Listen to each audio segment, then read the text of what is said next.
ጤና ይስጥልኝ አድማጭ ተመልካቾቻችን መላው የአማራ ሕዝብ ይህ መልእክት የምናቀርብላችሁ ከአማራ ፋኖ መረጃ ማዕከል ወይም from Amhara Fano Information Center ነው። መልእክቶቻችንንም እንደሚከተለው እናቀርብላችኋለን። መልካም ቆይታ። ሰላም ጤና ይስጥልኝ የአማራ ፋኖ መረጃ ማዕከል ቤተሰቦች በያላችሁበት ሰላማችሁ ይብዛ። ሰሞንኛ መረጃዎችን ይዘንላችሁ መተናል። ፋኖ ሚዲያዎች ነን።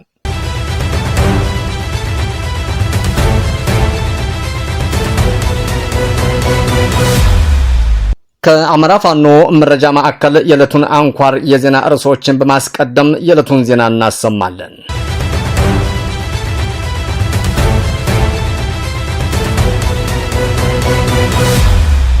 በተደረገ የደፈጣ ውጊያ ራሱን ጥምር ጦር ነኝ ብሎ የሚጠራው የአብይ ወንበር ጠባቂ ኃይል እንደ ቅጠል ሲረግፍ የራሳቸውን ከፍተኛ አመራር የገደሉ የመከላከያ የኮማንዶ አባላት የሸዋ ጠቅላይ ግዛት አሳምነው እዝን በይፋ ተቀላቀሉ።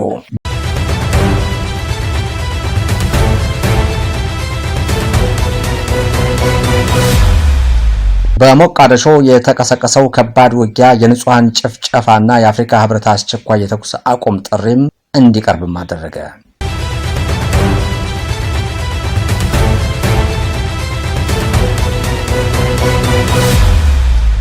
አማራ ፋኖ ብሔራዊ ንቅናቄ ሸዋ ጠቅላይ ግዛት አሳምነው እዝ ለወራት ያሰለጠናቸውን የኮማንዶ አባላትን በደማቅ ሁኔታ ማስመረቀ።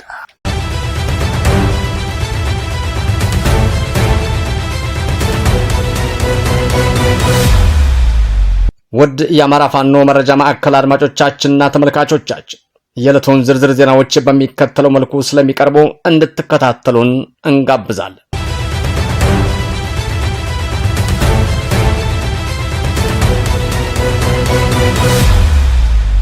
በተደረገ የደፈጣ ውጊያ ራሱን ጥምር ጦር ነኝ ብሎ የሚጠራው የአብይ ወንበር ጠባቂ ኃይል እንደ ቅጠል ሲረግፍ የራሳቸውን ከፍተኛ አመራር የገደሉ የመከላከያ የኮማንዶ አባላት የሸዋ ጠቅላይ ግዛት አሳምነው እዝን በይፋ ተቀላቀሉ። የአማራ ፋኖ ብሔራዊ ንቅናቄ ሸዋ ጠቅላይ ግዛት አሳምነው እዝ መሐመድ ቢሆነኝ ኮር ያስቻለው ደሴ ክፍለ ጦር ሶስተኛ ሻለቃ ቃኞች ከመንዝ ሞላሌ ወደ መሃል ሜዳ ሲንቀሳቀስ በነበረ የ104ኛ ኮማንዶ ክፍለ ጦር ላይ ልዩ ስሙ መለያ በተባለ ቦታ ፋኖች ደፈጣ በመጣል የጠላት ኃይል ላይ ከፍተኛ ሰብአዊና ቁሳዊ ኪሳራ አድርሰውበታል።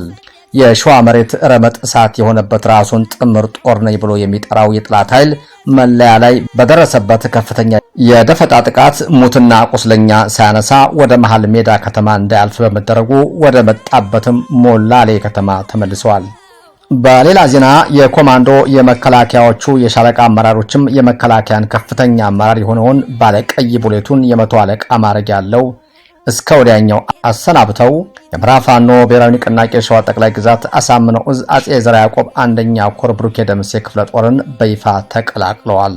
የወረኢሉ ወረዳ መሽጎ የነበረው ያገዛዙ የ84ኛ ክፍለ ጦር 4ኛ ሻለቃ አመራሮችና በፋኖ በኩል የብሩኬ ደምሴ ክፍለ ጦር የሻለቃ አመራሮች ሚስጥራዊ ግንኙነት ሲያደርጉ ቆይተው በስከ መጨረሻ ያገዛዙ ኃይል በራሳቸው አመራር ላይ ኦፕሬሽን ሰርተው እንዲመጡ ተነጋግረው መግባባት ላይ ከደረሱ በኋላ በትናንትናው ዕለት ከምሽቱ 12 ሰዓት አካባቢ በወረኢሉ ወረዳ 01 ቀበሌ ማርያም ደብረ ንግስት አካባቢ መቶ አለቃ ታደሰ እምቢያለ የተባለውን የራሳቸውን ከፍተኛ የጦር መሪ ገለው በእጁ ላይ ያለውን መገናኛና ሙሉ ትጥቁንም ይዘው እንዲሁም የራሳቸውን በእጃቸው ያለውን ሙሉ ትጥቅ ከነ መሳሪያቸው ይዘው ወደ ብሩኬ ደምሴ ክፍለ ጦር በክብር ተቀላቅለዋል።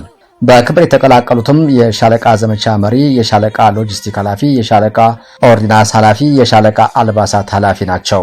በአካባቢው የምትንቀሳቀሰው የብሩኬ ደምሴ ክፍለ ጦር የፋኖ የሻለቃ አመራሮችን አገዛዙን ከድተው የመጡትን የመከላከያ የኮማንዶ አባላትን በክብር ተቀብላቸዋለች። በሞቃዲሾ የተቀሰቀሰው ከባድ ውጊያ የንጹሃን ጭፍጨፋና የአፍሪካ ህብረት አስቸኳይ የተኩስ አቁም ጥሪም እንዲቀርብም አደረገ። በሶማሌ መዲና ሞቃዲሾ የፕሬዝዳንት ሐሰን ሼክ መሐመድ የስልጣን ዘመን ማራዘም ውሳኔ ምክንያት በማድረግ በመንግስት ጦርና ከተቃዋሚዎች ጋር በተሰለፉ ታጣቂዎች መካከል የተኩስ ልውውጥና ከባድ ውጊያ በመቀስቀሱ ምክንያት ንጹሃን ዜጎች እየተፈናቀሉ ነው። አሁን ላይ ሞቃዲሾ የተነሳው ግጭት በሀገሪቱ በመሻሻል ያለው የሰላም መንገድ ከማደናቀፍ አልፎ የሀገሪቱን ሉዓላዊነት አደጋ ላይ የሚጥል ነው ተብሏል።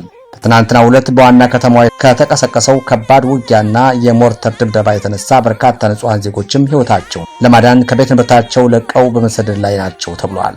ግጭቱ ከጀመረበት ወቅት አንስቶ የተስፋፋ ሲሆን በከተማዋ ዋነኛ የንግድ ማዕከል በሆነው በካራ ገበያና በተለያዩ መኖሪያ መንደሮችም ውስጥ ጭምር እየተካሄደ ነው። በዚህ ምክንያትም ከፍተኛ የንብረት ውድመትና የሰብአዊ ቀውስ እያስከተለ ይገኛል ሲል ዘ ጋርዲያን ከስፍራው ዘግቦታል። ይህንን ተከትሎ የአፍሪካ ህብረት በሶማሌ ዋና ከተማ ሞቃዲሾ እየተባባሰ የመጣውንም የጸጥታ ሁኔታና እየተፈጸሙ ያሉ ጥቃቶችን በጽኑ በማውገዝ ጋዜጣዊ መግለጫ ያወጣ ሲሆን ህብረቱ በግጭቱ ላይ የተሳተፉ ሁሉ ወገኖች፣ የመንግስት የጸጥታ አካላትና የተቃዋሚ ታጣቂዎች አስቸኳይና ያለምንም ቅድመ ሁኔታ የተኩስ አቁም ላይ እንዲደርሱም ጥሪም አቅርበዋል። ህብረቱ በግጭቱ ምክንያት የንጹሃን ዜጎች ህይወት መጥፋቱ፣ መፈናቀልና የመሰረተ ልማት ውድመት እንዳሳስበው በመግለጽ ንጹሃን ደህንነትን መጠበቅ የሁሉም ወገን የቀዳሚነት ግዴታ መሆኑንም አስገንዝበዋል።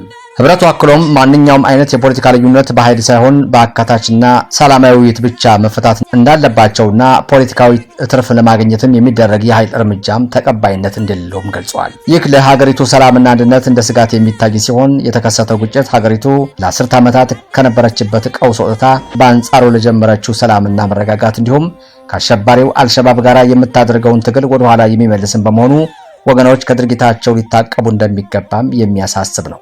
የአፍሪካ ህብረት በሶማሊያ የጀመረችውን የሰላም ማስከበር ሚና አጠናክሮ እንዲቀጥል በመግለጽ ሁኔታዎችን በቅርበት እየተከታተለ መሆኑንም ገልጿል። እንደ ዘ ጋርዲያን ዘገባ ከሆነ አሁን በርካታ ሶማሊያውያን ከሞቃዲሾ በሰላም የሚኖሩበት ቦታ በመፈናቀል ላይ ናቸው።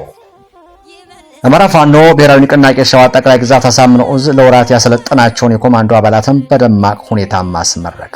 የሸዋ ጠቅላይ ግዛት አሳምነው ዕዝ እየተዋጋን እንሰለጥናለን፣ እየሰለጠንን እንዋጋለን በሚል መርህ ለረጅም ወራት በጽናት በልዩ ሁኔታ በከፍተኛ ዲሲፕሊን ሲያሰለጥናቸው የቆያቸውን የኮማንዶ አባላት በዚህ ዕለትም የዕዙ ዋና መሪ ኢንጂነር ደሳለኝ ሲያስብ ሸዋና ሌሎች የዕዝና የኮር ከፍተኛ አመራሮች በተገኙበት በደማቅ ሁኔታ አስመርቋል። ተመራቂዎቹ በቆይታቸው ወታደራዊ ስልጠና ንድፈ ሐሳብ በተግባር በማጣመር በበቂ ሁኔታ በብቁ አሰልጣኞች ሁሉም አይነት ውጣ ውረድ ተቋቁመው በቂ ስልጠና የወሰዱ ሲሆን የተሰጣቸውን ተልዕኮ በአስተማማኝ ሁኔታ ለመወጣትም ዝግጁ መሆናቸውን ገልጸዋል።